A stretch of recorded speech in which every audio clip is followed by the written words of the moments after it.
Right. Hello, everybody. Hello. Oh, look at that. All the messages. Excellent. Right, Arnie B, play us in while I say hello to a few people. Well, lots of people.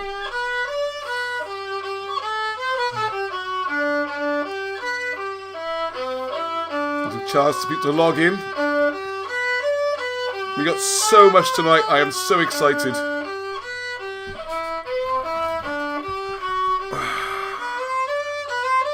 Bit of Ash Grove there. Da, da, da. Grove the Ash Grove.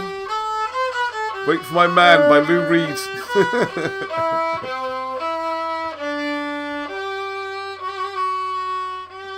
Hey, very good, Arnie. You're hidden behind my head, unfortunately. No, grazie. I'll have to duck out the way next time. Right, just hoping everyone can hear us okay. Someone give us a thumbs up or something. Hope you didn't just miss Arnie's playing of the violin. Very good, Arnie. Yeah, from Hugh. Thank you, Hugh. Diolch yn fawr, so I'm guessing that you can hear us. Right, we got people on board. Everything's looking good. Got the computer there. Got Arnie in the production seat for all those. Why is this computer showing to such low res? Oh, it's tiny. Yeah, what's happened to the res there? Can hardly read it. Oh, that's going to be interesting. All right, all those who saw me try to do a show on my own during the week with Andrew Johnson. Everything went wrong. Such is life. Still, it was an interesting show. So thank you to Andrew. I hope you enjoyed it, everybody. I have cut out the first 35 minutes of technical disasters if you want to go back and watch it. Right, Andrew Whelan, good evening from Independent Tropical Merthyr. Oh, Johnny Enigma got in first. Almost missed that one. From the snow-covered Brecon Beacons. Yes, you will notice that last week I was showing off my lovely new tan, having sat in the sun for a couple of days. And then I was wearing this t-shirt. I'm just going to quick plug for the merch. There we go. It's a rather cool t-shirt. Also, Uda Cow on Redbubble. Uda Cow, the one Arnie came up with. No, he did come up with, you have to be a genius to read this, though, which is pretty good. Oh, you sold? Yeah, we sold a couple of those, actually. Well done, Arnie. Oh, thank you. So, I'm showing off, and then the next thing you know, it's been snowing a few days later. Sleet, freezing cold week it's been. So there we go. So I got the jumper on this week. Andrew Whelan up to the reservoir today. Excellent, right. Marshall wants your chair. Marshall wants my chair? What? It's a very nice chair. Oh, my chair. Yeah, this was my my Christmas present. This means only getting old. For Christmas this year, I got a pair of... I'm not going to show you my feet. Very good walking boots. My cousin Neil and Claire, I hope they're watching. They got me a walking stick. Well, it's beautiful, for walking hills. And what else did I get? A coat. Oh, you got a nice waterproof mug. A coat, a chair. I got and a mug. Oh, the mug has come later, yeah, the new merch mug, yeah. But that was my main present. You got the star mug. Oh, the cool star mug, yeah. I did get a mug. You're quite right, Arnie. What grown-up presents. Used to get toys and games and stuff like that, do you remember? Oh, well. Well, you got me the mug. Thank you very much, Neil. It was a lovely mug. That is not the mug. This is not the mug, no. It was a cool one. And he's got me a cup of tea. So cheers, everyone. Right, so good evening, Joel Windsor. From sunny... Is that a typo? Ruwayabon. R-W-I-A-B-O-N. Apologies. Right. Hello, Meg. Hello, Alan Griffiths. Right. Garden plants from the north of England. They sound like Eurovision Song Contest. Right, everybody. Evening all. Right. Hello, everybody. Right, okay, we've got some really interesting stuff. We got some... a little update on Britain's hidden Christianity. We're just doing the last couple of bits, and I was stuck because checking everything. I want this to be so rock solid academically. And one of the things we were testing was talking about the stars and the four apostles, Matthew, Mark, Luke, and John, forming a cross in the sky, with the cross falling over Polaris, and this is all in the what's been written by Wilson and Blackett, but I couldn't quite get that to work. And I took it to Marshall, so I'll be showing something about what happened there and what Marshall's done with it. So, Mr. Hart, all the way from California. This is going to be the most crass thing to say on a broadcast, but Paul's all the way over in California. What's the weather like in California, Paul? I'd love to know. Because last week I think I was showing off to everyone that we had the best weather in the world. It was gorgeous and hot and sunny and just right. And this week, no. I always think of California as sunny beaches and all that kind of stuff. Muscle Beach and bodybuilders and whatever. Right, okay, so let's crack on, I think, because there's so much to cover this week. If you've got any questions, hey, David, he's back in Germany. Oh, and Monica, wow, international tonight. Yeah, guten Abend, Monica. 68 Fahrenheit. So in old money, that's almost 70. So that's very pleasant then. I think that's about 18 in modern money. Sounds nice. Right, anyway, enough of me wham. Goive is an ideal Christmas present. It certainly is. I'm not sure April's the time to advertise Christmas presents. I could just miss the market there. Oh, everyone's saying good abends, good evenings. Excellent. Right, now I'm going to roll this over because there's so much tonight. And school starts back tomorrow. It seemed like it never would, but it will. So I'm going to go too late. But, oops, sorry, you're going to see me. I always mess this up. You're supposed to see it like that. Not with all the bits of me clicking the buttons. But anyway, used to things going wrong. And I'm going to try something tonight, which I've never tried. It's unrehearsed. And I have 3 things running on screen at the same time. So, I'm very curious to see if this works. Unlikely. Okay, let's whiz it along. So, it'll be... right, I used to do on these shows a lot of stories from the Facebook group and that kind of thing. And I really want to do this. So, I'm asking for suggestions how I can cover all of the things that people find during the week. I mean, Facebook is good for that, but not everyone's on Facebook, and people send me emails with interesting things. So I really want some feedback on the comments. I mean, I could spend the first half an hour going through interesting stories that people have found, and I've just included this one here immediately, so I'm going to mess up the presentation now. So I have to do this so I can copy and paste the address. If only I was more organised. I did actually have... Come on, let me copy that.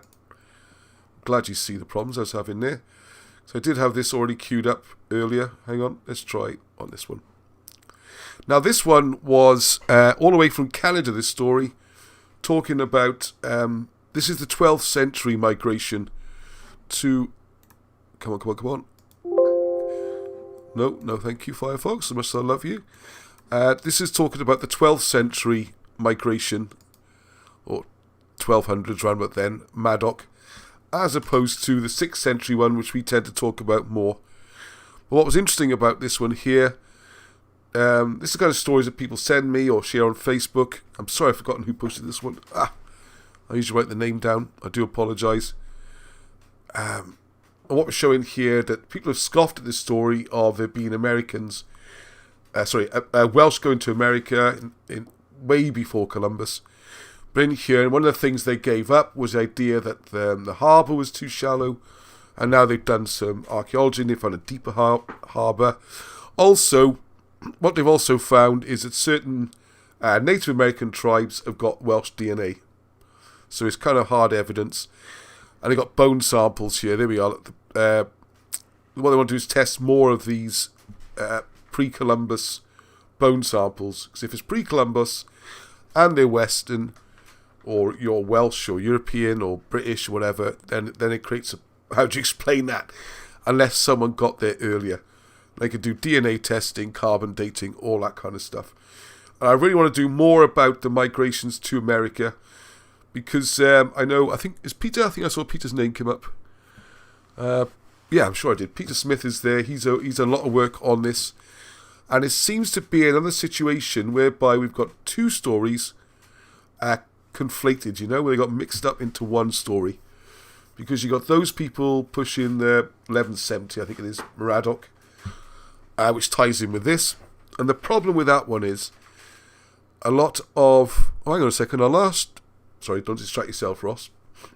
The problem with this one is it seems to be very politically convenient because Elizabeth I, John Dee, people like that, seem to cobble together, or not cobble together, that's not fair. They used the Madoc story, or Madoc, was very convenient because the story reinforced an English claim to North America. Because we were here first, we were here 300 years ago. So therefore, we got the rights to settle and claim the land. And there's a lot of forgery went into that process of creating those documents, which then besmirches the whole thing, whereas actually it's just the last bit was forged you can look at.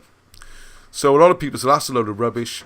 What we actually got is the 560s migration, the time of King Arthur, which we want to talk about more on this channel. And that story's being used because the names are very similar, almost the same, but it's 600 years out. And then, as often happens with these things, I did a video saying King Arthur, no need to argue, the truth about Arthur, the no need to argue. Because what you end up with is two groups both battling with each other, and the possibility seems to be that both migrations took place. And possibly more journeys. There's quite a few people went to America before Columbus, but that's another story. Right, okay, so this story is from 2007. Oh, there we are. It's a bit old, isn't it? Thank you, Paul. Right, but anyway, the reason I raised this one, someone sent it in, and what I wanted to show was the fact that we can spend lots of times doing lots of news items, which is what I like to do. But sometimes bigger stories take over, and I want to do those, okay? So please bear with me. And send your ideas and suggestions and questions and topics and that kind of thing. This is one channel, though, where we are never, ever going to run out of material, things to talk about. We could do it for 100 years. Oh, yeah, and to welcome everybody. Sorry, I skipped that, didn't I? I got to be excited. If you're new to the channel, it's all about hidden history, really. And it's called hidden rather than forgotten. Because a lot of this stuff was well known. It's taught in schools. You can find it in the history books. And some of it's very ancient. That's more difficult. You need a little bit of piecing together. But a lot of what we do is straight out of what used to be taught in schools and was British history. And for various political reasons, the last few hundred years, it's gradually been deleted and replaced by what Alan Wilson calls a politically correct version, which is quite interesting with what's going on at the moment with a lot of history, rather tragically, as I'm sure people are aware. Right, okay, so, oh yeah, quick reminder, because I forgot to mention this last week, and it all so well worked out last week, okay, TV filming, that says. The caption with me on is a little bit too big, you can't see that says TV filming this Friday, April the 16th, it's Friday morning, Church Village, which is near Pontypridd. If you can make it there for 10:30 for a couple of hours, please let me know. We need a couple more people. Yeah, Nia's Cafe and Desserts. Nia's Cafe, thank you, Arnie. Well done to Nia's Cafe. It's a cool cafe. Yep, thank you. Yes, it is a cool cafe. And they do excellent sundaes and ice creams and coffees and meals. And that's free for those who turn up, okay? Alright, so good fun. And we get to meet each other. And it's they want to talk about hieroglyphics. So we're going to talk about the hieroglyphs. Just have a chat, really. Well, that's it. I think I'm supposed to stand at the front. We're going to rig up something to make it look like I'm presenting and having a question and answer. But really, they want to speak to Welsh speakers more than me. So I've been practicing my Welsh, but not good enough. And if you don't speak Welsh, you're still welcome, because we like to have a few people there to create some good TV. So hopefully start some recognition. So that's good news. And there's some other stuff coming up next week I will tell you about later. Right, okay, just a quick reminder that the Sword Raffle has got 1 week to run. It will be announced during next Sunday's show who has won this wonderful handmade wooden sword with carved and embossed handles and all that stuff. And there's the gentleman, Alan Rees. Fantastic job. So thank you again, Alan. It's wonderful. The ticket sales are going well, actually. There's not many tickets left. So if you want to get a raffle ticket, I wouldn't leave it to the last minute. I'm going to do all the details here, Arnie, but there's not. I'll show you. But I'll show you later. There's not that many left. Oh. And if you want to get a ticket, I'm limiting it, by the way, just so everyone knows. We're not going to just sell millions of tickets. All right, so there we go. So you can click on that link, which you'll see in the description, and have a look for a raffle. Right. I'm whizzing through the issues here. Oh, can we have a look at this here? Yep. Let's have a look. Right, what have we got? Have I missed anything, Anthony? Not really. No, you're okay. We were talking about I'd like to do a full programme on more videos on the Maddox story. I'm waiting for Peter Smith. He's doing some research, and I want to spend more time on that. Right, let's have a little chat about that, and there's a few comments about it. So we've got... Patrick Jones. A lot of Maddox artefacts are being labelled as Knights Templar. Well, that's interesting. Hang on a second, I can't... Oops, sorry. This other computer's so far away. All you can see is the side of my head, and my nose is getting longer every week. I'd like to know more about that, because calling it Knights Templar is interesting. Because one of the things, if you've read some of the books, like Adrian Gilbert's Blood of Avalon, where he's used Wilson and Blackett's work, okay, let's be clear about this. They could have done with more attributions, to be blunt. But anyway, what's fine there is a lot of West Wales. You can see a lot of Templar stuff there. A lot of the place names.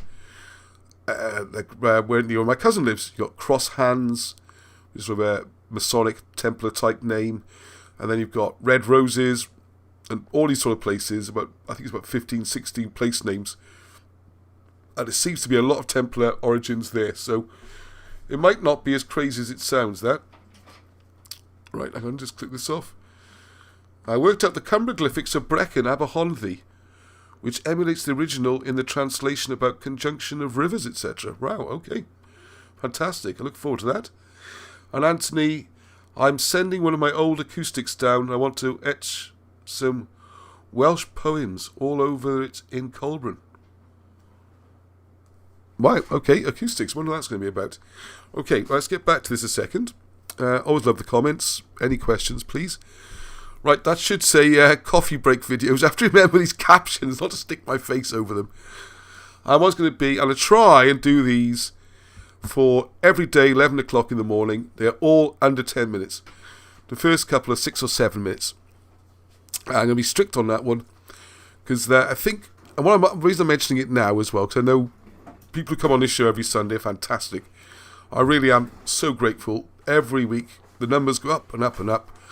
Hundreds of people watch this every week. I'm always amazed. And when you consider there's usually more than one person per machine, it's probably over 1,000 people a week watching this, which is just mind-blowing. So thank you for that. And please keep spreading the word, telling people about the fun we're having and how much we're finding out. Now, I realised to tell someone, hey, go watch this video, it's great, but it's an hour and 20 minutes or something, or even longer sometimes. It's not that easy. So if you say to people, well, here's one, it's 6-7 minutes, covering little chunks, little topics, hopefully people will do that, because it's a chance, like 11 o'clock in the morning for UK, and if you're in America or, all stations west, then when you wake up, there should be one waiting for you every morning. Just have a little short clip of something, all right? I've already got the first 3 scheduled to go up. So here's one. I think this is going to be Tuesdays.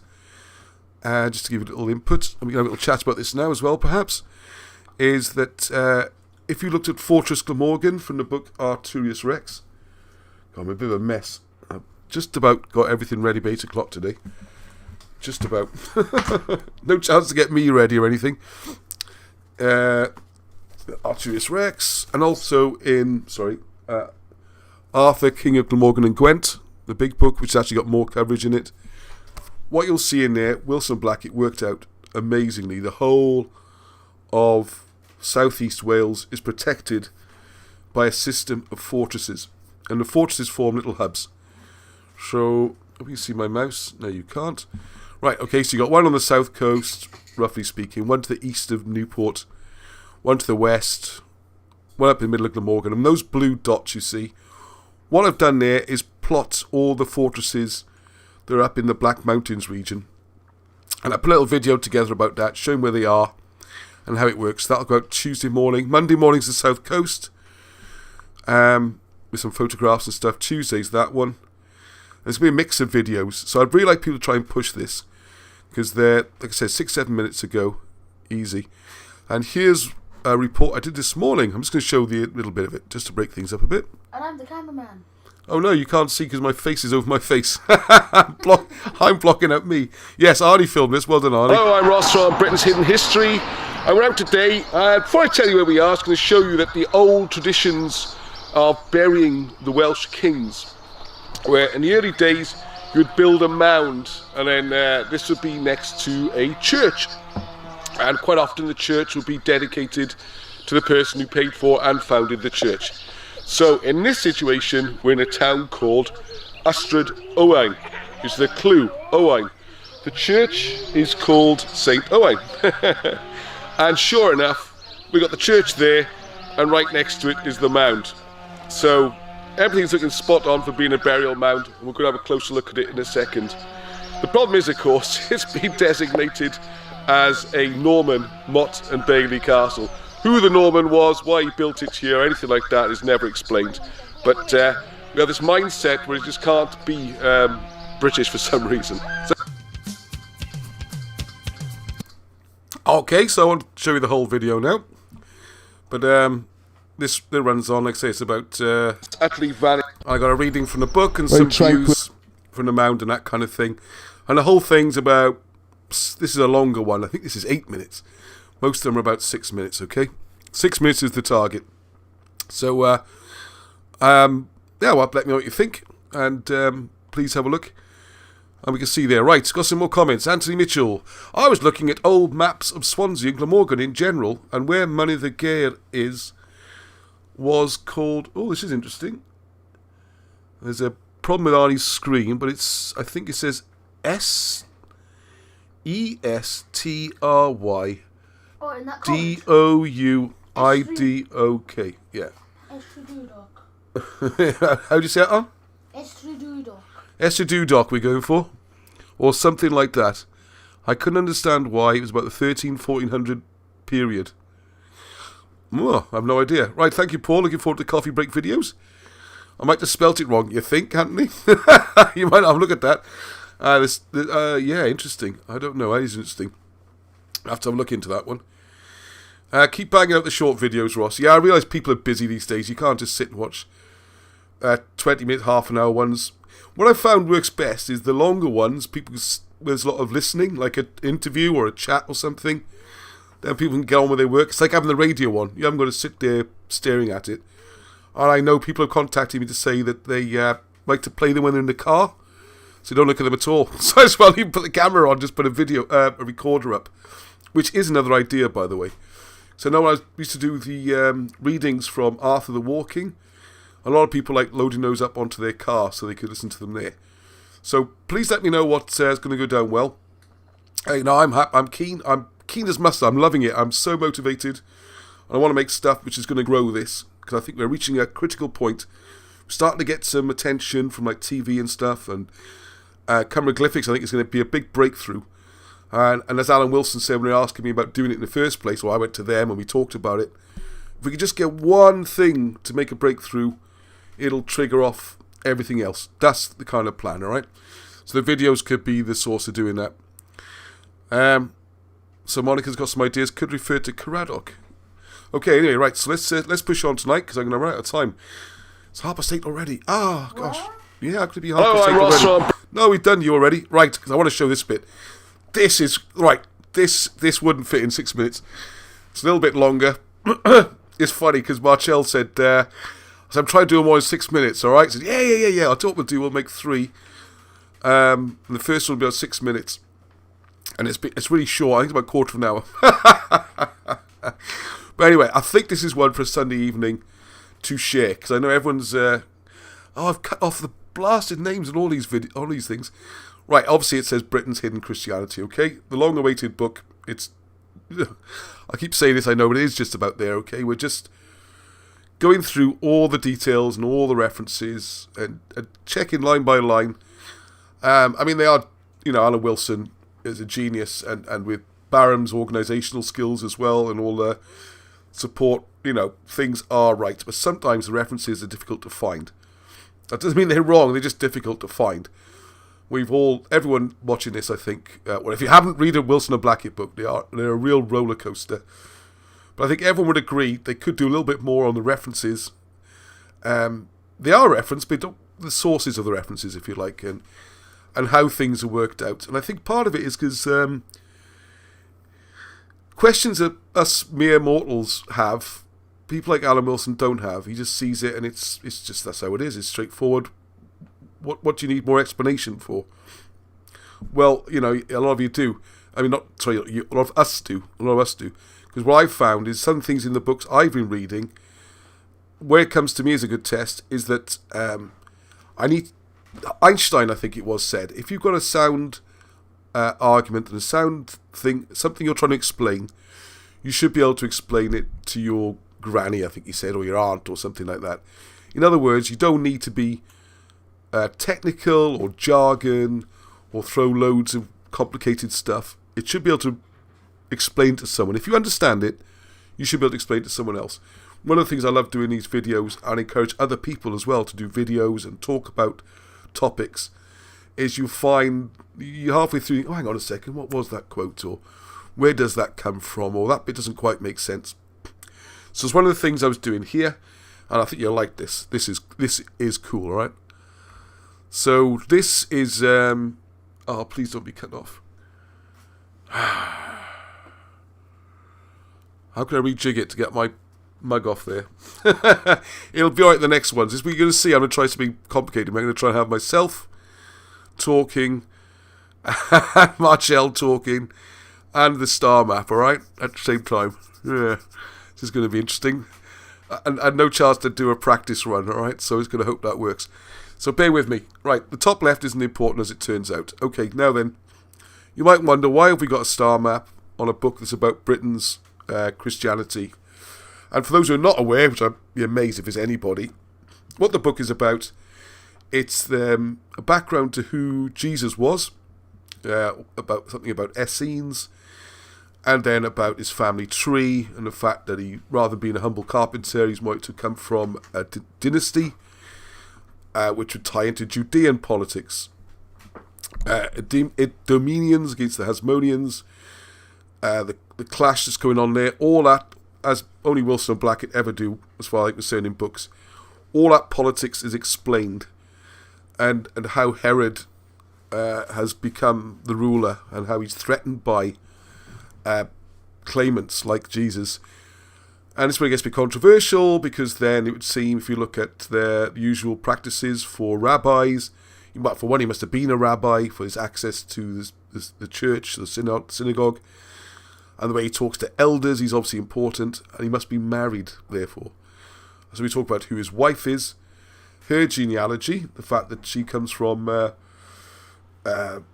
noble birth, let's call it noble birth, royalty. So between the two of them, they're a very powerful marriage unit, and so is their son. So I'm getting too much detail here, but that's what we're going to follow, how all that works, then how the crucifixion was arranged, and then how the Holy Family, with or without Jesus, depending on if you want to get into that part of it, then came to Britain and the evidence for it and how you can follow it up.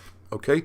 Now, one of the things mentioned almost in passing during the book was an explanation. There's a lot of discussion about how the Gospels were put together. Matthew, Mark, Luke and John, why they're chosen, Paul's role in the foundation of Christianity. And next week, I'm going to have a chat. I don't think 6 minutes will do it. I think people want to involve themselves in the conversation. This always gets people... it's well known it descended from royalty. Yes, it is. But I think you'll find in this book, there's also who the royalty was and all that kind of thing. So, it's still controversial for some people.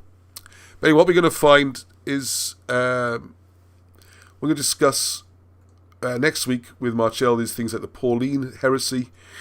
What we're going to look at then is who was the first bishop of Rome. Like a lot of people know about this from previous Wilson and Blackett books. That it was Craddock's son Linus rather than Peter. And then you've got, if you look in Timothy 2 in the Bible, you'll see a letter to basically the British royal family. You've got Linus, Prudence, these people listed. Pudentia, sorry. Anyway, almost in passing, this is the sort of detail we're going into and make sure the book's right and everything. There is a mention that the reason you say Matthew, Mark, Luke and John is to form this cross. Because that's not actually the order in which they were written. People might already be aware that the four what's been explored tangentially, if you like, is that there are 12 disciples, and a lot of the Bible is astrological. So the reason you have 12 would also coincides with it being 12 signs of the Zodiac. And why are those 4 picked out as being the 4 primary ones, if you like? So what we're looking at there was the idea then, if you look at this star map, which I've drawn a while ago for other things we're doing, and you can get these for a couple of quid off the website, or I'll email you one, is in the book it was mentioning that the man is represented by Hercules. Oh, I got this off the top of my head, I haven't got any notes, oh my goodness. And that then goes down to the four Gospels, Matthew, Mark, Luke and John. One represents the man, one is represented by the bull, one is represented by the eagle. Oh! Bull, eagle, man, and one other. Someone's going to help me in a second. Or some people say like 20-minute videos as well. Yeah, I'm sure there'll be some of those as well. I'll try and do that little... anyway, yes. Brain stopped a second. Should I add some notes? Alright, okay, we'll come back to me in a second. So what happens then is if you plot those on the night sky, you get a cross. And the idea is the centre of the cross is the centre of the night sky, Polaris, which is represented by Jesus. So you've got an astrological connection. Okay, so this is how I did it. Rather than... This is I think where we're taking Wilson and Blackett's research to another level, which is the idea, okay? So rather than just say, oh, that's really good. So I got the map out, I worked out the stars, I plotted them all, and there's some problems, you see. Now, one is the eagle. I think that's the one I might have forgotten. If you look at that red blob in the top right, that's up where I had it, up in Aquila, because Aquila represents the eagle. I don't know an awful lot about this subject, so I'm just trying to work it out as I go along, okay? So what we've done then is, let's do the north-south one first. So at the top, you've got Hercules, big strong man with a club, represents the man, okay? This is what the assumption is. Down the bottom, obviously, Taurus, the bull. So you've got the man and the bull, the lion. How could I forget the lion? Then you've got the lion and the eagle. And if you look at, there's something about this, actually, in Architecture of Power, the book by Robert Shaw, which we published a few months ago. And I'm glad to say the first run's gone, so we're getting some reprinted. Is that you have this idea of the 4 corners, like a tetrarch, or there's lots of names for it, tetramorphs and things. You'll see on, Robert talks about, on the front cover of the Book of Kells, you see the 4 corners. You see there's a possibility that things like griffins and the old ancient Babylonian Lamassu, they've got like the man, the eagle's wings, the lion's body, and the bull. So you're trying to tie these 4 things together. This goes way, way, way, way, way, way, way back. But the problem is, if I use the red blob in the top right-hand corner, you can see, oh, here we are, Anthony's on the case. The eagle at the top. There's some clever people in this group. There really are. I'm not going to say read them out for those who are not following the comments, because you'll see what Marshall has to say in a minute, okay? So if I do my eagle up there, it doesn't quite work. And also, it's a little bit wonky. It's not quite the right angle. I would expect the cross to move a bit, because I've drawn this map based on 20th century, this star map. And every year it moves slightly. And if this is about Jesus, then it would be 2,000 years ago. But anyway, let's have the wonderful Marshall. It's only, how long is this one? 12 minutes, I think. So please enjoy this. What I'm going to try and do during this video, I have to concentrate now. This is going to be your job in the future, Arnie. Production guy. I'm going to try and make it so we can see Marshall speaking. And I'll put the map back on the screen, alright? Because I know otherwise it's going to be a lot. How the heck are you going to remember? So bear with me. Just have it playing in the background. So I asked Marshall to look at the map and said, my cross doesn't work. Can you have a look at it, please? Right, so over it came to me. Over it came to you, yes. And knowing a little bit about astrology, because I did start to become become an astrologer, but I didn't carry on with it because I am no good at numbers, and the mathematics of astrology are enough to turn a nuclear physicist's mind into knots. You've got 4 different sorts of time to cope with all at once. Forget it. But I do remember quite a lot about it. And so I started looking at, I knew, for example, Leo the Lion, Taurus the Bull were perfectly correct. However, the eagle is another symbol for Scorpio, who's usually known as the Scorpion. But well done, Anthony. Some astrologers, some zodiacs use the eagle. And I happen to know that the eagle is Scorpio, not Aquila. And the man, strangely enough, for somebody who carries water, is not Hercules, which is a jolly good guess, because you would think, man and all the rest of it, and lion skins, yes. But no, man is Aquarius, and there's a reason for that, because man is the same as the Sanskrit manas, meaning mind or individual. And it's the same word as the same concept as the outflowing of water, outflowing of mind. So that's how Aquarius is man, even though it's an air sign and he's carrying water, or rather pouring water. That is who man is, Aquarius. So with that in mind, and I already knew that they were the 4 fixed signs of the zodiac. You have four fixed signs, 4 fixed signs, 4 cardinal signs, 4 mixed signs, and 4 mutable signs. So when you're moving from one to the next, you're going from mutable to cardinal. And so I, working on Wilson and Blackett's research, I found the main stars for all. Well, no, don't stop. No, that's good. I've got the map on, but it's stopped. Why's it stopped? It's just frozen. I don't know why it's stopped. It's just frozen. I know, it looks so cool too. Oh, man, come on. Come on. Oh, no, can I not have that on at the same time as the screen sharing? Is it just too much? Oh, I'm sorry about this, folks.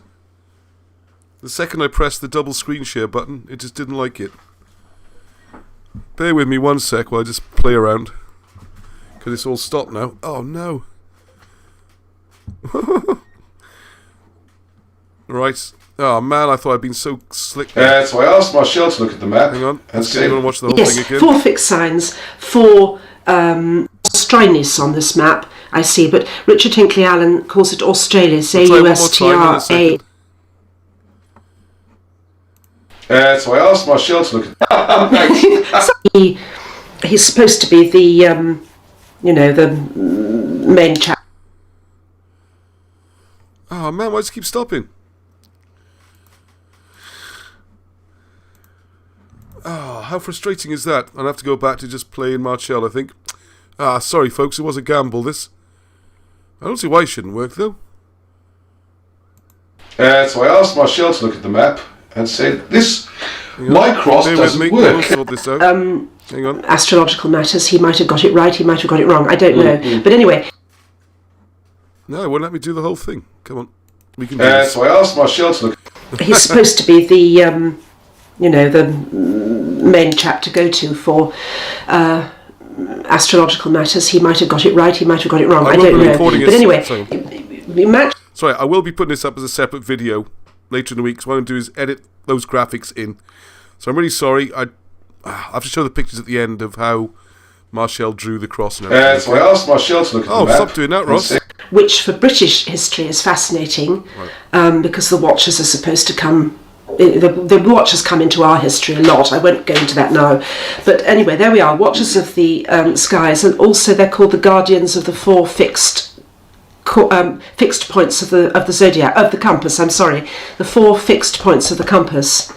So we've got Aldebaran, which matches up with Antares, and we've got Regulus, which matches up with this amazingly named star in Piscis Australis. And you've got Australis on this map. I see. But Richard Hinckley Allen calls it Australis, Australus. I'm not sure which is correct.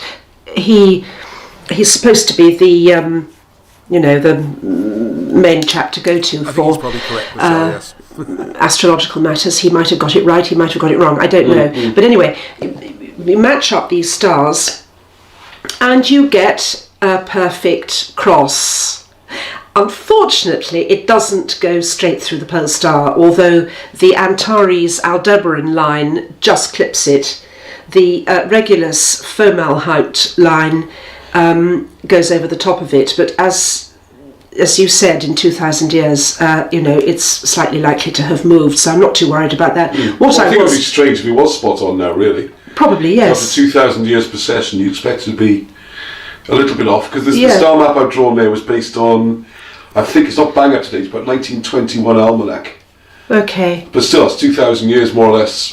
It'll do. What was really... Sorry, that sounded a bit churlish. Every star in the sky, yeah, that's okay. It would be fascinating to try this with other maps, though, to see if the map's at fault, or whether we really have not, if we're not going through the pole anymore, and if what I think we'd like to see is a 2,000-year-old star chart and plot it. Oh, that would be lovely. I'm sure some clever people out there. There's a software thing called Sky Globe, which would be able to do that for you. But what really, really clinched this for me was the fact that if you do your Aldebaran Antares Regulus Fomalhaut, which is an extraordinary name, and I don't know what it means, except it's taken to mean the mouth of the fish, so that's probably what it actually means in Arabic. We'll come back to the mouth of the fish in a moment, but you get those lines and you get 4 absolutely bang spot on 90-degree angles. Yes, that's the amazing which is thing, the thing. Yes. Fixed corners of the whatnot. Yes. And that... so imagine if it's like a gun sight. Oh yes, the target might move slightly, absolutely. But the fact the sight is exactly right angles is a great sign, isn't it? It's fascinating. Now the mouth of the fish, as we were saying a bit earlier, that brings us back to Dagon and Oannes, and also to bishops. And can I stick the bit in about Mithras, please? Because yes, go for it. Yes, thrilled with myself. The bishop's mitre, which a lot of people have worked out is the same as the fish head, as it were. Dogon, yeah. What fewer people might know is that it's also the same as the glyph for Scorpio. A glyph is like hieroglyph; it's a symbol. Yeah. So you've got your slightly curved sides, you've got your mouth, and then you've got your wee tail. Oh wow! I didn't know. If you have a look at this, if you put up on the screen the Scorpio glyph. Okay. Yes. And that's another fascinating thing. But also, it's the same as the bishop's mitre, and mitre is the same word as Mithras, who is supposed to be a forerunner of Christ. Mithras. Oh yes. Well, yes. I realise he's a forerunner. I know they kind of. Like moving Christmas to December 25th was for the Mithratic. Oh yes, cult. but there are a lot of... So what do you mean by a follower of Mithras? Please don't ask me. Okay. not a follower, a forerunner. A forerunner, sorry. A bit like Dionysus with his tigers, is the forerunner of Christ with his panther. One of the things mentioned in the book, the Britain's Hidden Christianity book, there's all about the fact that Mithras is supposed to have been...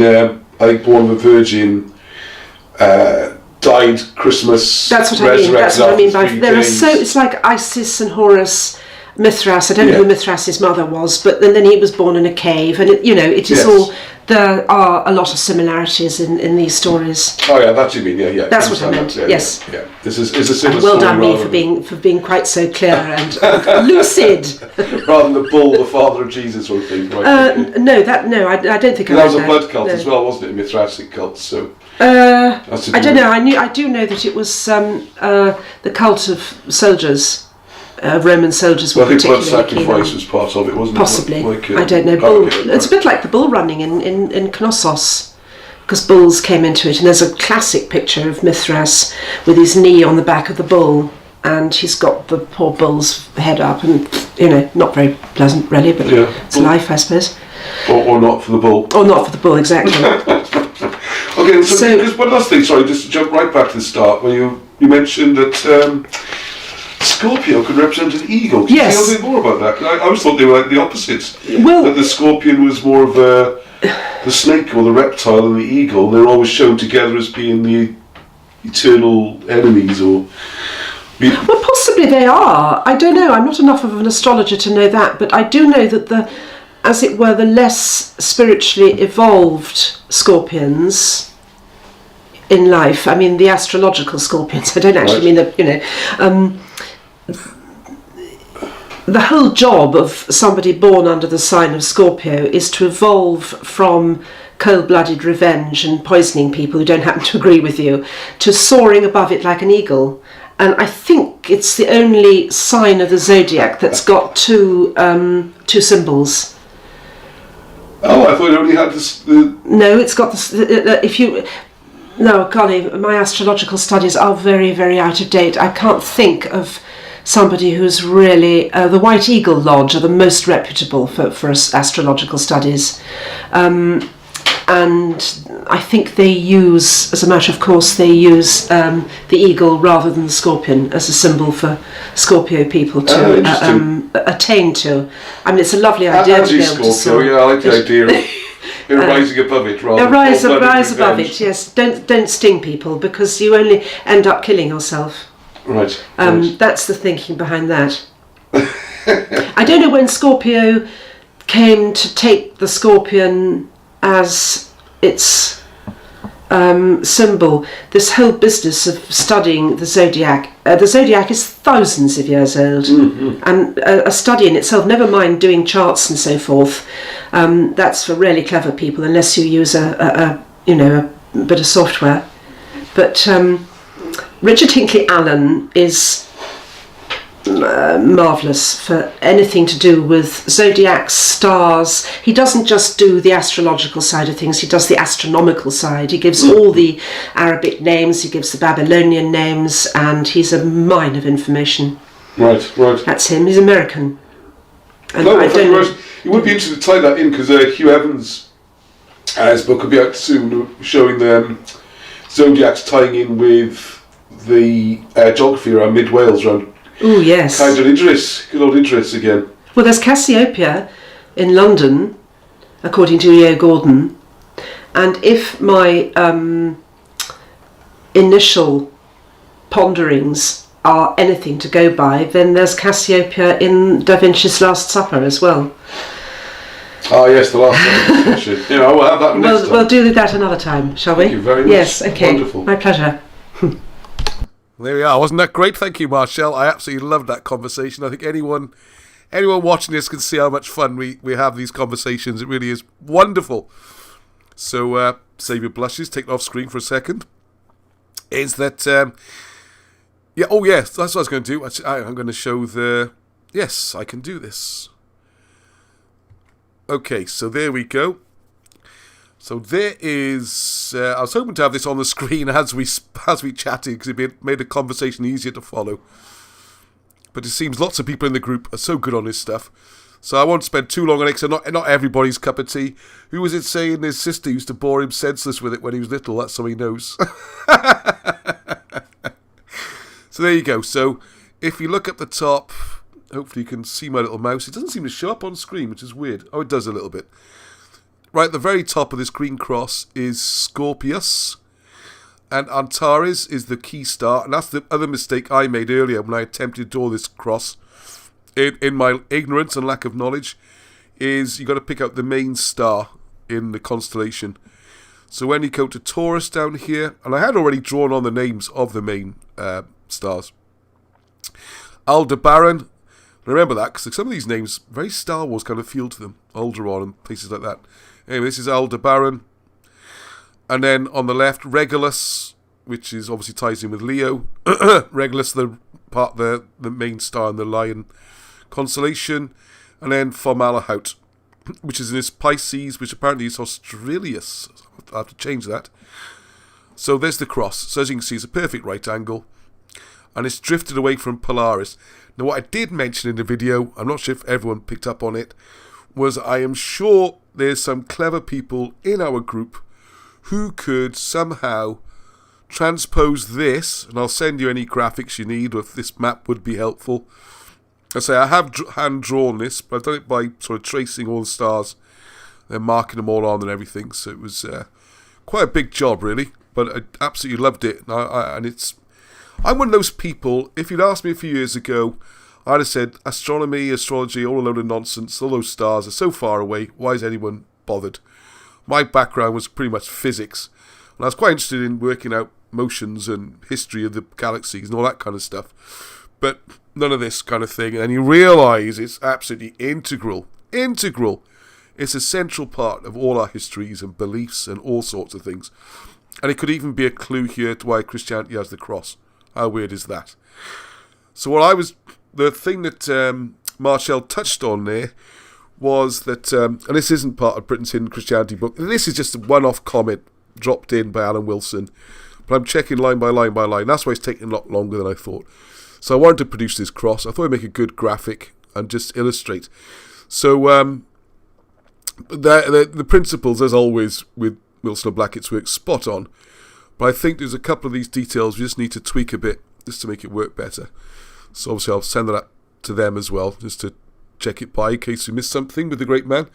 But one of the things, so there's quite a few comments, but I think I'll carry on for a bit, is that we've got Alan Wilson video I want to show you quickly. So hang on for that. Is that, have you looked at the Last Supper painting by Da Vinci, Leonardo? Have a look at the 12, well, they're commonly referred to as disciples, but this seems unlikely, and Marshall's been looking into it. Well, I asked her to. She's been wonderful as all these things. She attacks these, what I consider to be almost impossible research questions with real enthusiasm, and just amazes me what comes back. So it's just one long journey of learning this whole thing. It's great, isn't it? And if you look at I should have had an image ready, but anyway, I think everyone knows there's 12 of them sitting at the table. They're not sitting, actually, they're also standing and leaning, and Jesus in the middle. And I won't give anything away from what's well, I'll tell you what my idea was. I'd picked it up somewhere else. It wasn't completely original. Was the idea that the 12 people shown represent the 12 signs of the Zodiac. All right? And the most obvious one is one of the group, how much of me can you see on this camera, is sort of doing this at the table, which you can't really see, but you can imagine my arms. God, this camera's got terrible focal length. Right, so he's sort of doing that with his two arms, which to me, I've seen it somewhere else mentioned, that could be a weighing scales. Another guy doing this with his hands could maybe scorpion, or Cancer, claws of a crab. And you can look through all 12, and I was trying to get them all in order and put them into, I don't know why I thought it was a good idea. I tell you what triggered it. Of course, reading this Britain's Hidden Christianity book, where Alan Wilson just mentions in passing the four, as you can see here, the Matthew, Mark, Luke and John form the cross, and the other 8 can be made to fit around the remaining Zodiac signs. But they doesn't say anything more about it. And I was like, I wonder if I could work this out, because he's well, I go beyond usually. He's always right on these things. So he's left us some breadcrumbs to try and follow. And I put together a fairly good stab at it, I thought. And I gave this to Marshall. She was, she probably gave me a 5 out of 10, maybe a 6. And has taken it a lot further and did a lot more research. Right, so I think we'll have a look at the Last Supper painting. You've got a week to have a look in advance, come up with your own ideas, how it might be. Well, I thought 12 signs of Zodiac, maybe it's months of the year or seasons, or there's a lot of symbology in that picture. Anyway, okay, slight detour. So the Britain's Hidden Christianity, you can see how it's got so much in it. I'm looking forward to seeing people seeing it. It's not a massive book, it's not one of these 500-600 page jobs, probably about 200 pages, but it's jammed with so much rabbit holes and things to get you off on. They're just great. Right, so enough of that. Oh, here's the great man himself. This is from 2019. How long is this interview? About 10 minutes. So if you'd just like to enjoy hearing him from... So this is 2019. I went up to see him. We were talking about projects and books. And I'm not really sure what we talked about in this. I had no time to watch it properly before we start. So I shall watch it with you. So please, always good to hear the great man talking. The thing has been so simple that you can't believe it. I can remember my colleague, who was very younger than me, but he had ideas and he couldn't stop it, you know. Mm-hmm. He said, we'd buy maps. Yeah. I like his naivety, yeah. No, but... It works, yeah. if you bought the old Welsh maps and old records, you would get records relating the maps. And you get Maes Cad Lower, Maes the field, Cad is battle area. Hang about. And you get Vol a Cyfraith, Road to the Tumult. And you get this sort of thing, you see. And then you look at the Battle of Baden, it says Munned Baden. Hang about. You know? And there's Camlan. Hang about. How are they looking for these things? And the answer is, they ain't. They're not. All they're doing is repeat after me. Repeat after me. That's what's happening. And we found right at the beginning we were onto something, you know. And you read the Cardiff histories. Who'd read the histories of the city of Cardiff, you know? Oh, that's where the king used to live up there. You know? He went up there and I love it when you tell these stories, yeah. you know, and it was Castle Field, and they were just lumps in the ground. You see? It's on the north side of Cardiff, and that's where that's where the king used to live. Was up there last week, yeah. And, you know, everything is there if you want to look for it, and names rarely changed in Wales. Very, very rare. And so finding places was easy, you know. Piece of cake. You know. Munned Baden. I can't find the Battle of Baden. Well, there's a place called Munned Baden, and there's another battlefield up there called the battlefield, and there's big mounds. See, they stick all the dead in the mounds, in a huge mound. And I think you can see some of the trenches as well up there. Yeah, avoid contagion.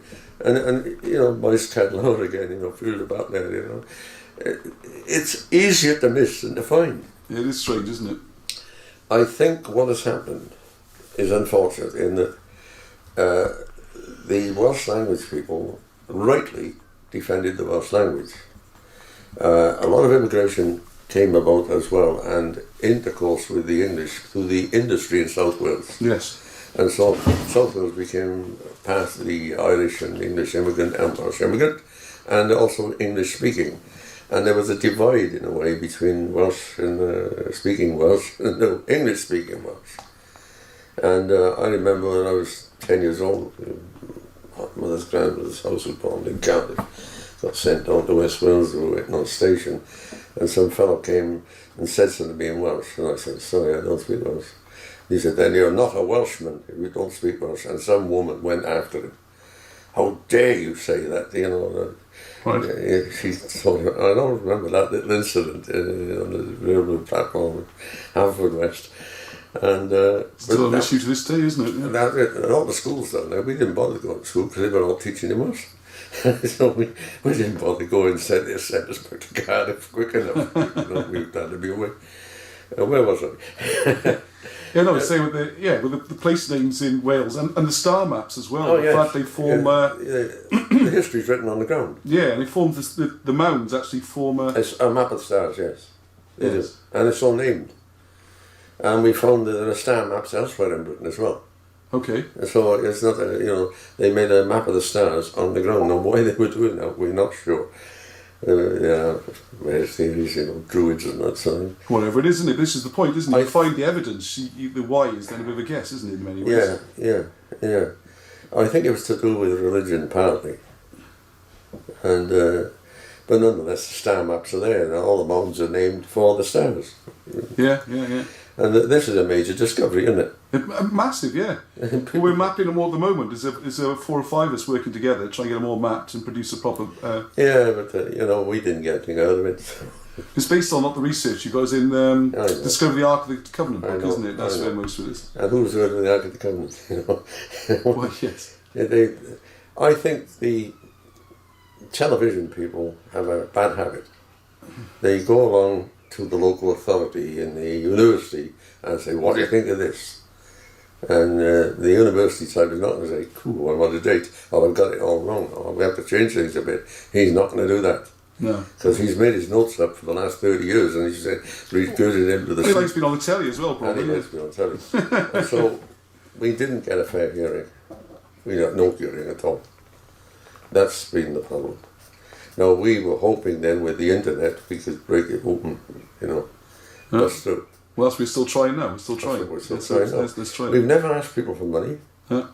We have never tried to get money. we would like to make money on the books we publish, obviously. Yes, We're down to that. Absolutely, Or videos we make. Anybody does that. Yeah. And I still can't understand the reluctance because we've always said, come on board with us. Get aboard. You know, come on board. Well, we were up Cor Emrys or Caer Caradoc, you know, just last week. Weather was lovely. It was fantastic up there. The views, you can see all of Glamorgan, you know, right down to the coast. Well, that's why that's where they put the castle. Exactly. You can imagine it being the centre point, can't you? And where the kings, the great kings, would want to be buried and everything. This is the heart. And all of a sudden, there is sheep pens and wind turbines. But you've got another problem there. You've got this nonsense with the English of the Prince of Wales. So you're going about Welsh kings. Yes. Oh my God. And then King Arthur, of course. Oh my God. You know, and there are 5 kings in Arthur and 2 big ones. Yeah. And they put the 2 big ones into one. It was impossible. And well, it's the 50th anniversary at the moment, isn't it, with Prince Charles? We're having that on rammed down our throats a bit. yeah. Well, I mean, it's a nonsense. I think it was deliberately done to obscure the Welsh kings. You had to get rid of them somehow, you know. Because the treaty was in North Wales anyway, wasn't it? It was, Yes. it didn't really involve But the last Welsh king died in 1300 AD. So, you know, wait a minute.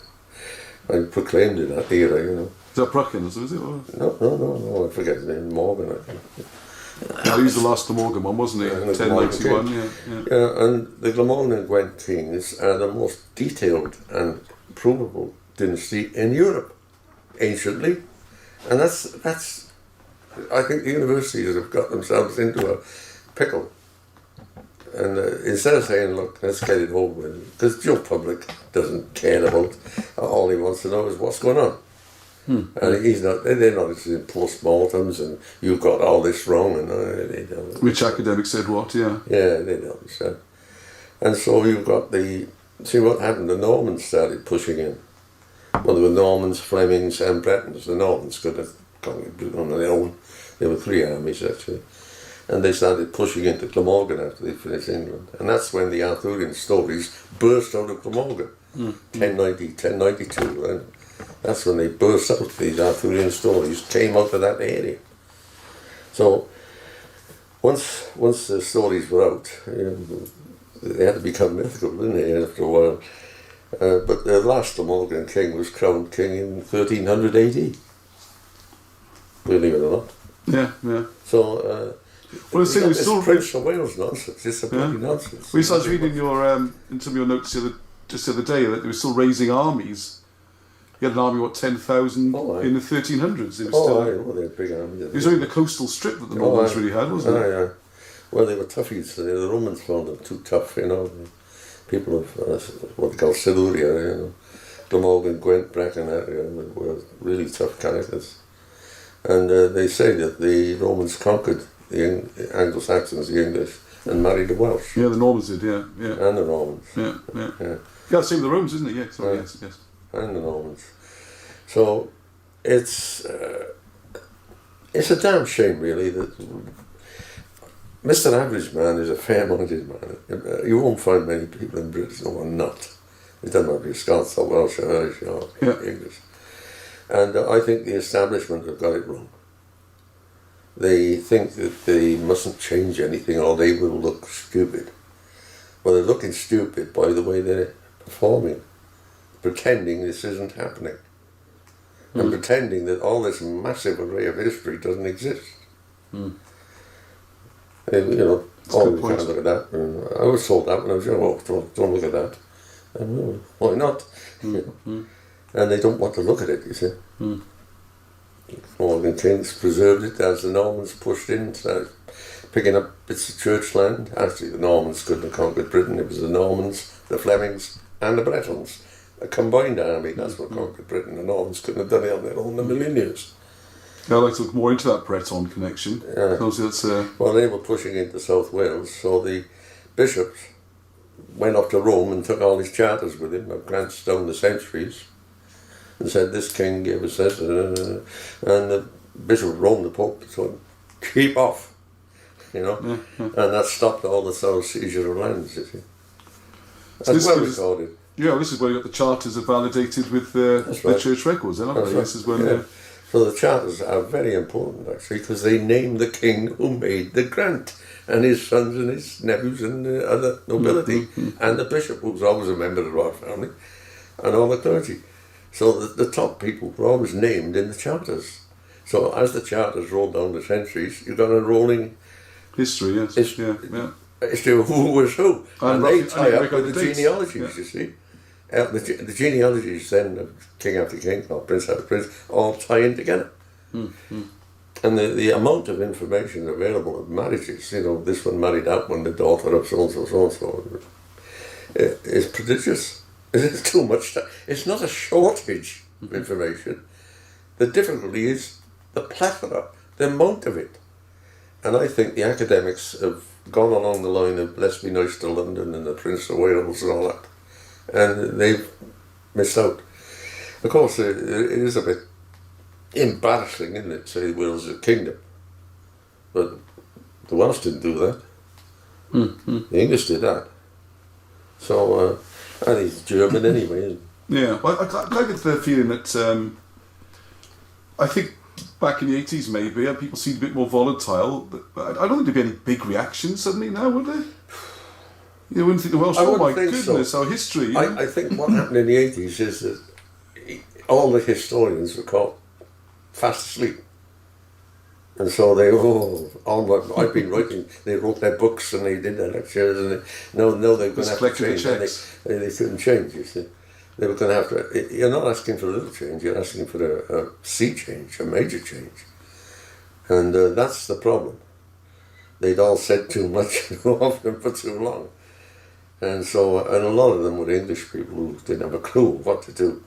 Couldn't read a Welsh manuscript. I managed to do all levels. Yes, but you speak Welsh as well now. And I was taken down to Wales in the war when my grandmother's house in Bombay, Cardiff, and I had to go to a Welsh speaking school for a while. So I learned a bit of the language, I can handle it. And my colleague is a different person to me. He's very much a note taker. He keeps the records, he files, and everything's in order. He's brilliant at that. Well, that's beautiful because we go together. That's what makes the partnership. I'm a bit shooting off in our angles, and he's a bit notes everything down, catalogues everything. Yeah. And I can see the advantage of that. Hey Tom, didn't we do the on that? Good. Finds it. Yeah. Here it is. See, Tony was your computer, you see. Yeah, he was a computer. And we found we both thought that we made money out of this, that we got to be successful in the books, And we also know where the treasure sites are. Yeah. And we ain't saying. Yeah, good for you. Because what they did, when the invasions and that occurred, they took all the valuables and they backed them.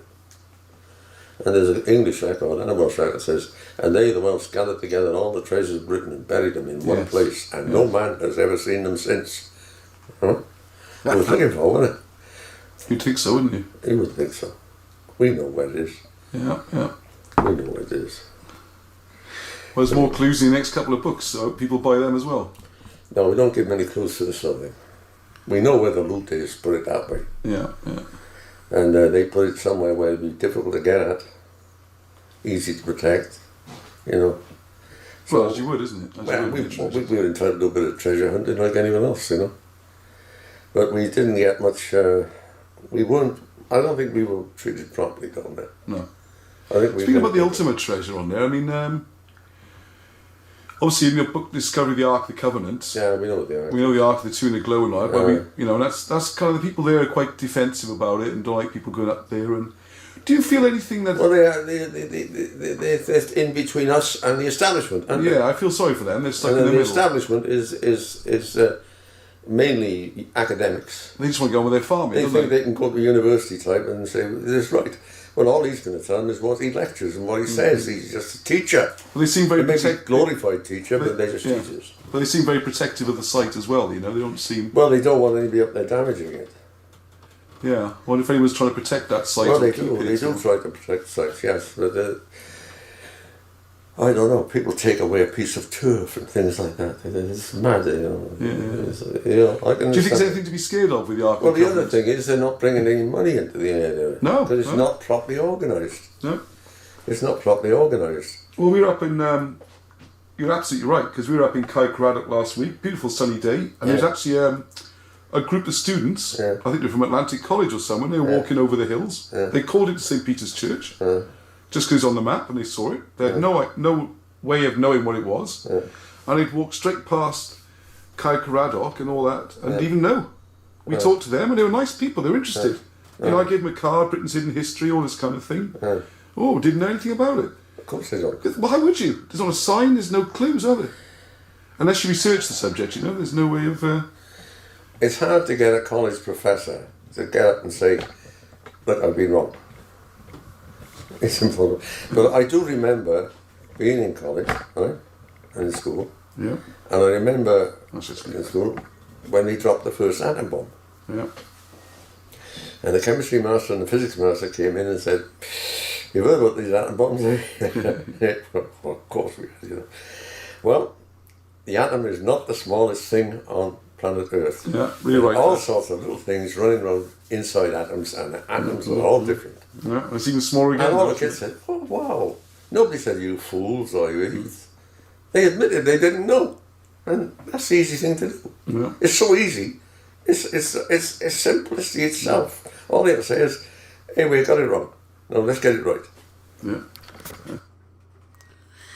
Wow, here we are. Look, how about that? What a way treat for a Sunday evening. Isn't he fantastic? Actually, I'll put that face on the screen a bit more. That's just a great expression. Yeah, perhaps I get a t-shirt made with that look. Alan's look. There we are. Listen to him all evening, all day. I frequently do. I always recommend, whenever Alan Wilson speaks, have your pencil and paper ready, because there's always something. Probably heard that chat a few times. I've heard it a few times. I still pick up on things. All right, just want to wrap up the program, right? I've got 10 points here from things Alan said and things that came up on the comments. I didn't follow all the chat because I was following Alan, but right, first one is the cross. We were talking about the star map with a cross on it. Please, if you are good at this kind of thing and there's software you can use to time travel and all that kind of stuff, well, you can see the night sky. You can't actually physically time travel, but you know what I mean. I've got two ways of looking at this, all right?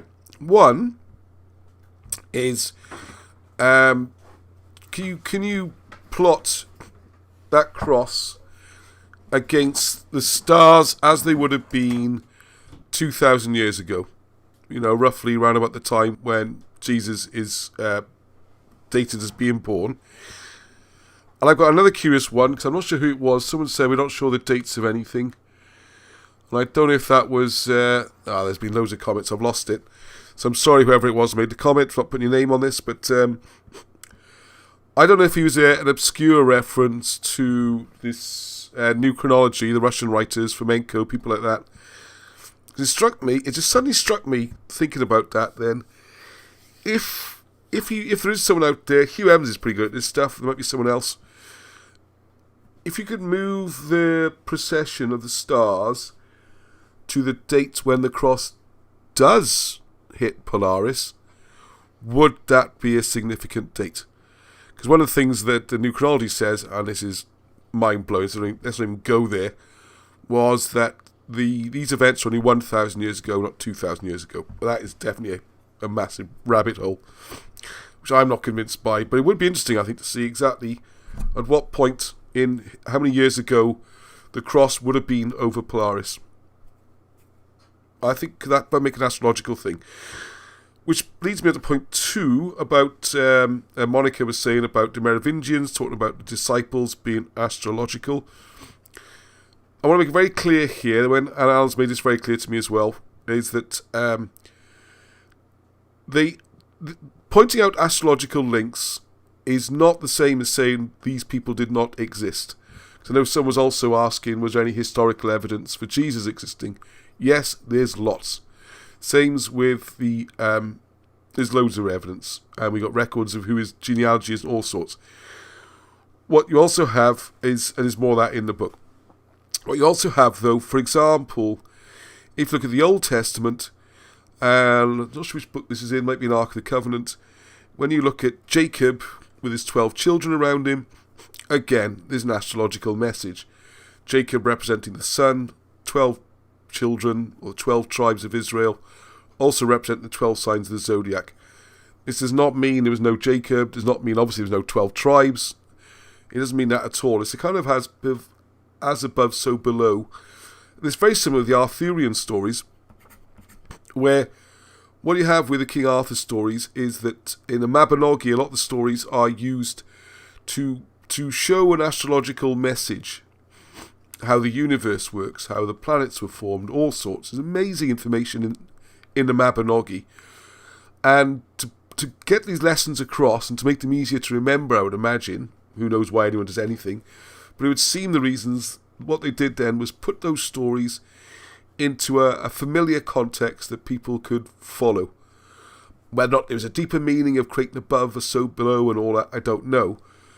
That would be conjecture. But what would seem pretty clear is the easiest way to explain a story to you would be to say, right, let's imagine the galaxy. In the middle, we've got Arthur's court, or the sun, okay? That's the centre. And then we got these planets whizzing around, and they're the knights, so we'll call this one, Benedict, we'll call this one Kai, and that seems to be the way it was done, okay? Using historical characters to explain astrological messages, alright? So it's not trying to say they didn't exist, necessarily, as far as we can tell, who knows, eh? Oh my goodness, I've just written here star map. I don't know what I've done about that. I think that was all tied in with that one. So please, I was saying about moving the cross through time and stuff. Alan's point then about the Welsh princes is worth noting. And I'm going to do a 7-minute just a very short 7-minute video, I think on hopefully Thursday, showing the map of Wales, how it's usually presented, Welsh princes in the north, Welsh princes in the south, as opposed to princes, then you got Deheubarth, South Wales princes, and then in the southeast you got the kings. It's only be a short one, so look out for that, and maybe one to show your friends. Alright, Alan mentioned 5 Arthurs there. Did you pick up on that? If you look, we are available through their website. Put the family tree into a nice format, so you can have, I've got mine on the wall, and we are in the loo. You can see them, all the Welsh kings and everything. So I think he knows them all now, because every time you sit down, you see them. It's like revision. So, yes, there's 5 Arthurs, 2 important ones. So if you are new to this subject, Arthur 1, go right back to the times of 388. Was it 288? Oh my God, my brain's a bit tired tonight. Part of the invasion of Europe.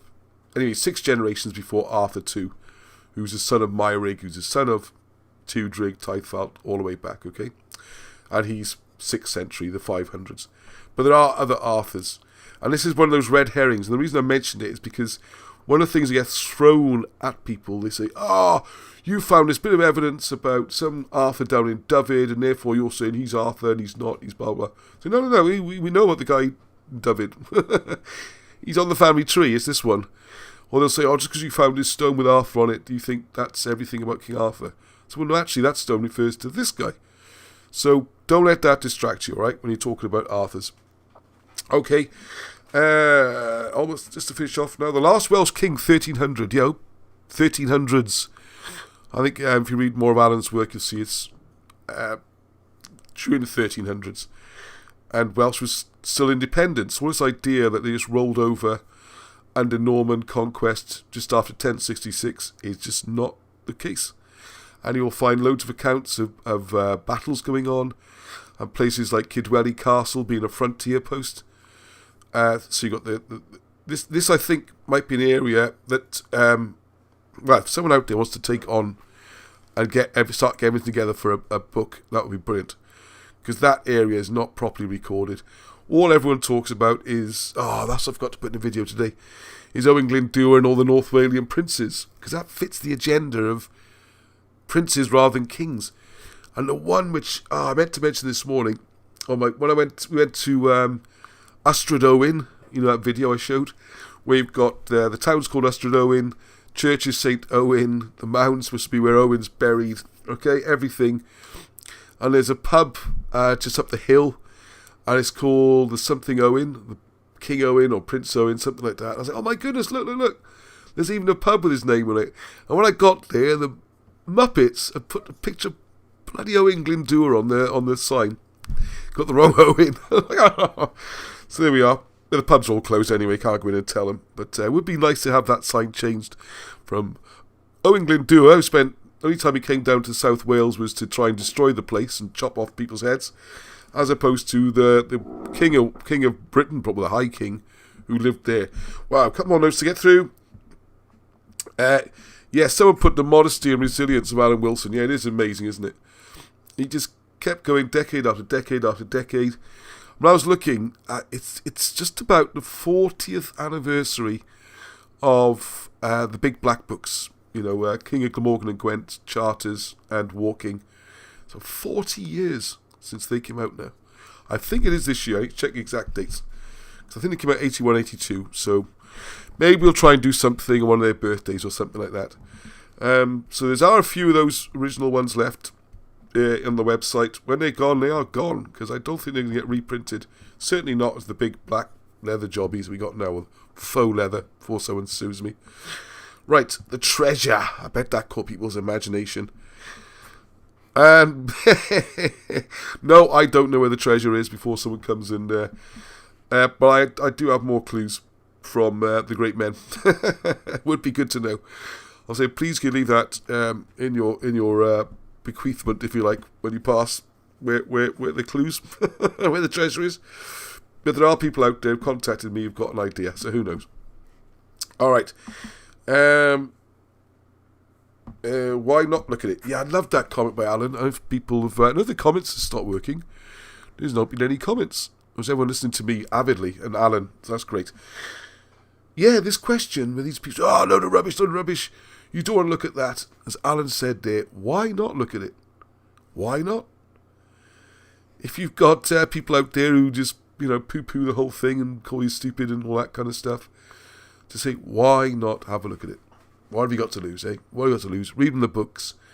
Watch some of the videos. I mean, like that video I'm going to put up on Monday, Tuesday, Wednesday of Ystrad Owen. I mean, just watch it and say, why do you think that's a Norman Motte Bailey castle? What makes you think that? It's the thing.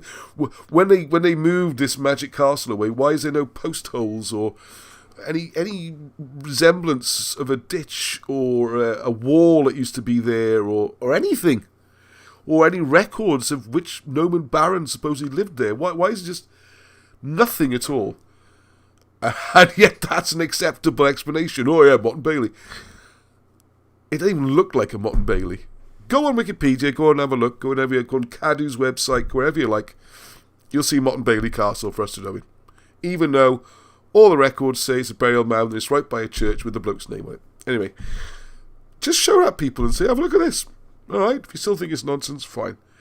Right, okay, and the one person mentioned on the comments there, Finky Stingers. Yes, it would be good to set up a foundation. I totally agree. I have looked into this. And a couple of people who've offered to look into it and send me the details of how we can do a foundation. And still waiting for them to come back to me. So if there's anyone out there who knows about... I was thinking it could be a foundation or a trust. There's different ways of doing it. And I'd like to do that. I'd feel more comfortable as well with more of the work being held in some sort of central area. I mean, what I'd read, just before we finish, all right, just a couple of quiet words just between you and me now, all right? What I would love to do, more than with all their work and everything, I prefer to do it before they die as well, please, if we can get a move on, is we can think of some ways of getting some proper grants or income, or there's someone out there, or we can raise money or something.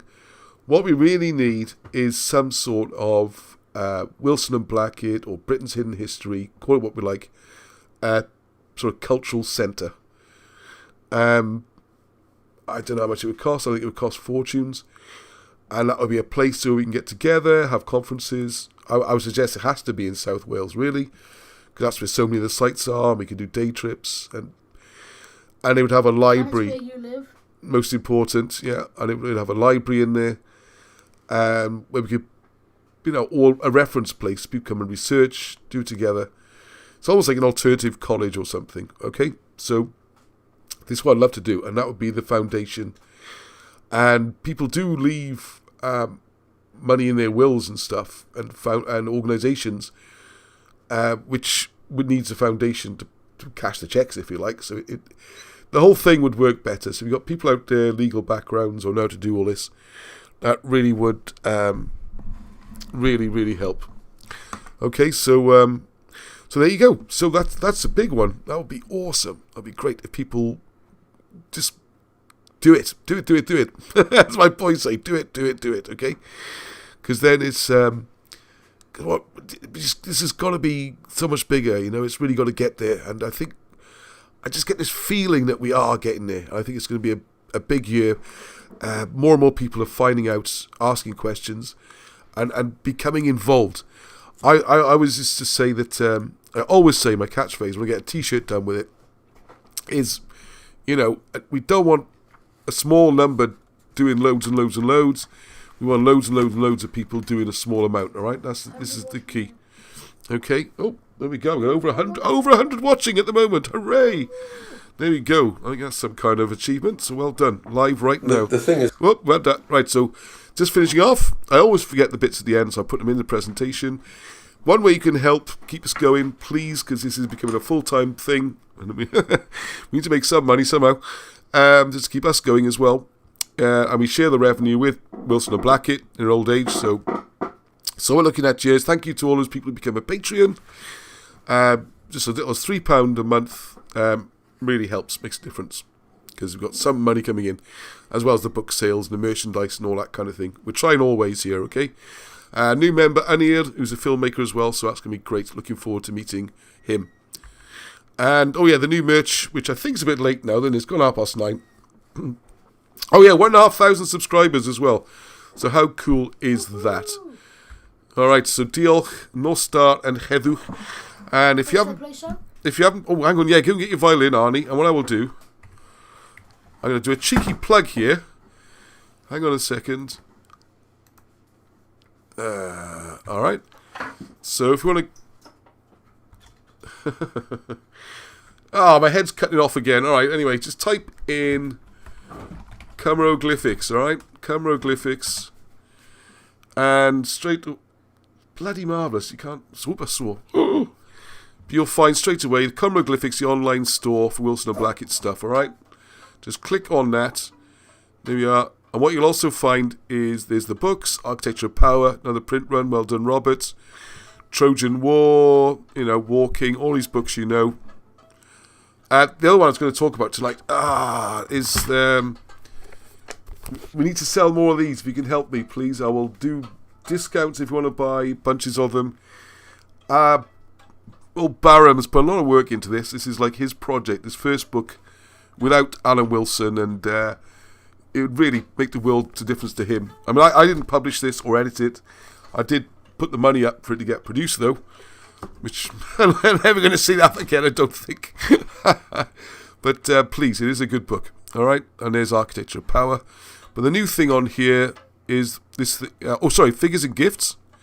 Boom. So there's things like that map, the family tree, you can get the Goethboeth, the board game, St. Patrick's Rock, fantastic CD with a great music on it. Yeah. And if you like that music, we listen to a lot. Yeah. And if we click on merchandise shop, there you'll see dunk. Yeah, this is cool. Here we go. Teespring. There we are, saving Britain's past. The bit stuck behind my head again. And there you can find some cool products like the t-shirts, Wilson and Blackett on it. Oh yeah, and I'm so glad I did this. If you come up with an idea for a design, please tell me and I will draw it up and get it made. And because we got one fantastic suggestion someone sent me this week. I'm not going to say it now because it would, let's make sure we do it first. It's fantastic, all right? Absolutely brilliant. And I'll give full credit to whoever came up with the idea as well. So there we go. She's like, Heather. Only a genius. There we are. There's the one Arnie came up with there, which is quite cool, I think, on a T-shirt. Because that is the hieroglyph for bridal is Arwen, which is Arwen, which is genius. So only a genius can read this. That's excellent idea, Arnie. Oh, Yeah, there's that one. They are good quality, the mugs. I'll go quite a bit close. And the shirts are very nice, actually. Yeah, Like, they're quite good shirts. quality Oh my shirts. goodness, I hate selling. I just hate doing selling. I'm not doing selling. Anyway, here we are. Oh, yeah, it was on a hanger. That's where it is. Oh, your C-shirts, 100% cotton, very comfortable. There we are. Enough of that. Anyway, you got the idea, all right? Everyone's wonderful. Thank you very much. I'm amazed how many people every week come along. We got so many people on board live. It's great. And then keep spreading the word. I say I will be keep doing the longer programs for the core fans like yourselves, where we have a chance to get really into things, long discussions. But there might be a few less of those. But I'm going to try every day. I'm going to try every weekday to do a little 6-7 minute one, which hopefully you find the subject and you think, oh, one of my friends might like that, or someone I know likes that, or stick it on your Facebook page. Like, for example, one of the videos I did really well a little while ago. Hang on, could people see all that? They could see all that, couldn't they? Why did they say disappear? Yeah, I'm assuming people could see all this. Right, okay. Sorry. Was there, like, if you know people live in Ystrad, and there's a program about Ystrad, might get them into it. When we did Garndifaith, Kyle Leon. There was a Kyle Leon Facebook group, and there's so much history there. Just shared the video, the URL on that group, and said, hey, there's something about Kyle Leon, perhaps you like it. And people did. And then they discovered the other stuff. All right, so please, it's a team effort, all right? We need everybody pitching in. It's a crucial time. So there we go. Thank you much, everybody. And well done, Arnie. Yeah, thank you for the chicken. That's a long story, all right? So here we go. All right, Arnie. What should I play? Oh, yeah, put some requests for Arnie, please. Assuming he's heard it before. I mean, he's pretty good at playing by ear, but he does have to have heard it at some point. Arnie, you keep hiding behind me. I'm trying to make it so people can see you. Okay, you can see me now. Which way do you want me to go? There he goes again. He loves his dressing gown. He's like something from the 19th century. I tell you what, how about, there's a challenge for you. Well, all the videos I do normally. Yeah. Where are you going this time? I can never find you. I'm standing here. All right, okay. We always finish with that Baron Blackett, the St. Patrick rock song. Which one? Ba ba da ba da ba ba ba ba. Yeah, I did that one ago. Right, okay. I did that one last week. You did that one last week. All right, we'll do another one then. Can you think of another one? Come on, suggestions for a song. North Star, everyone.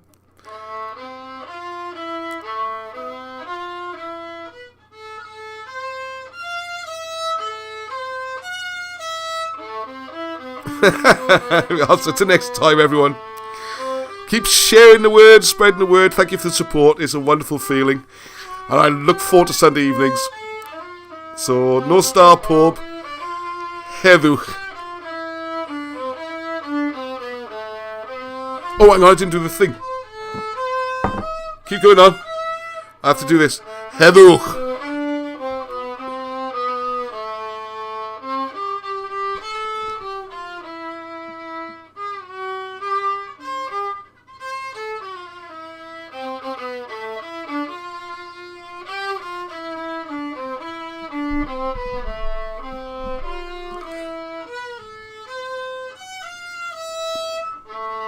I haven't played that one. Yeah, I haven't played that for ages, really. Well done. That was a different one, wasn't it?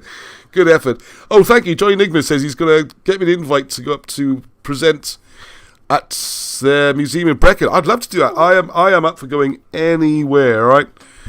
I got to get a flip chart or something made for this TV video. Don't forget, please need a couple more people for Friday. Yeah, ice That's going to be cream will exciting. provided. Yeah, free ice cream sundaes, coffee. They'll probably throw some food in if you're hungry, all I right? mean, why wouldn't you come? Why wouldn't you come? Best ice For a cream. nice cafe to be seen on TV and eat ice cream. There we are. Well, yeah. If you want to be on telly eating an ice cream. All right, I'm going to... I think I might actually cover everything for once. So I'm going to unplug myself now. And I'll leave the chat on for another few minutes. People say goodnight to each other. Thank you for the excellent chat, by the way. The chat on the comments was really, really cool. And, yeah, I love this. It's great. It really feel like we're one big family with a mission in life. And There's so much work to do. If anyone wants to get more involved, it's all there for you. There is so much.